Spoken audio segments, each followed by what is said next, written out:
Hello everyone, welcome back to my channel. मैं तीतनी आपण को आउ एक नया वीडियो स्वागत कर। आज आम देखा मधुकामिनी। मधुकामिनी गछ आपण बारे जदि गोटे ना आणिक लगातु। ये हूँ परमानेंट गछ। आउ ये फूल बहुत सुंदर बास्ना हुए। आउ देसी भेराइटी जोटा से बहुत सुंदर बास्ना हुए। आउ जो नेचर जोटा मिनी मधुकामिनी जोटा से तो बेसी फूल आसेनी किंतु बेसी बास्ना न थाए। आउ जोटा टेबुल मधुकामिनी जोटा से तो बिल्कुल फूल आसेनी, खाली भूसा भूसा होकर रहे, बहुत सुंदर लगे। वर्षा दिने छाड़ीदे आउ सबुदिने प्रचुर फूल फुटे। फेब्रुआरी मसरे टिके पत्र झड़ा दे थाए।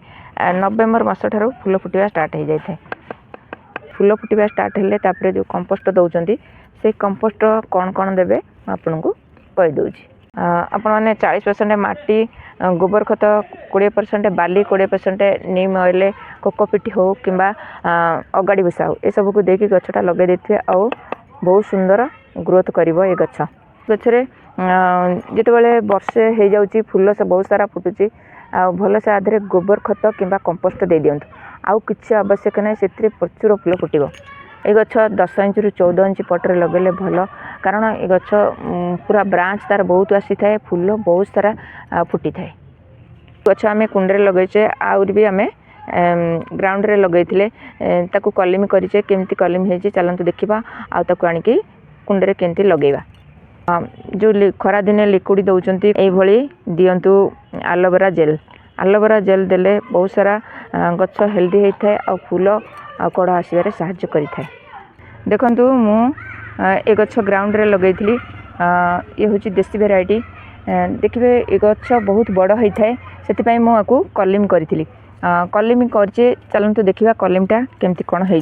कलिमी फिटे देखा केमती हो।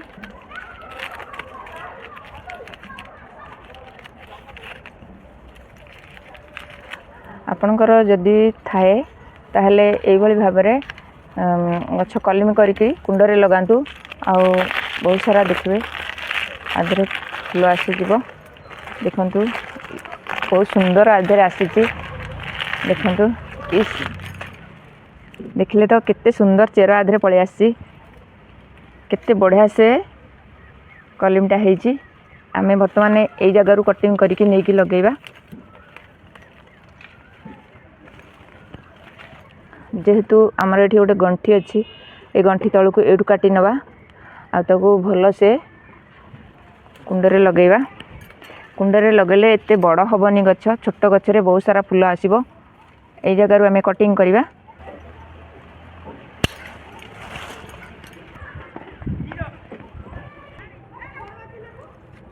एभली भाव में आपण मैंने कुंडरे लगेले छोट गछरे बहुत सारा फूल आसीज। चलो तो आम कुंडटा प्रस्तुत करें। सॉइल मीडिया भी ठीक ठाक दे देचे। आम ये गछटी की लगेगा। किसी माटी काढ़ी नवा।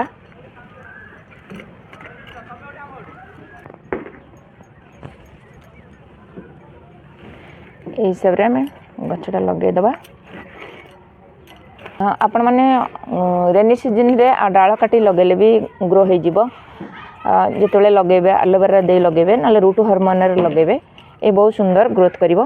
खरा दिने जदि रिपोर्टिंग करुचंती गछ ताहले एभली एलोवेरा जेल देकरी रिपोर्टिंग करंतु।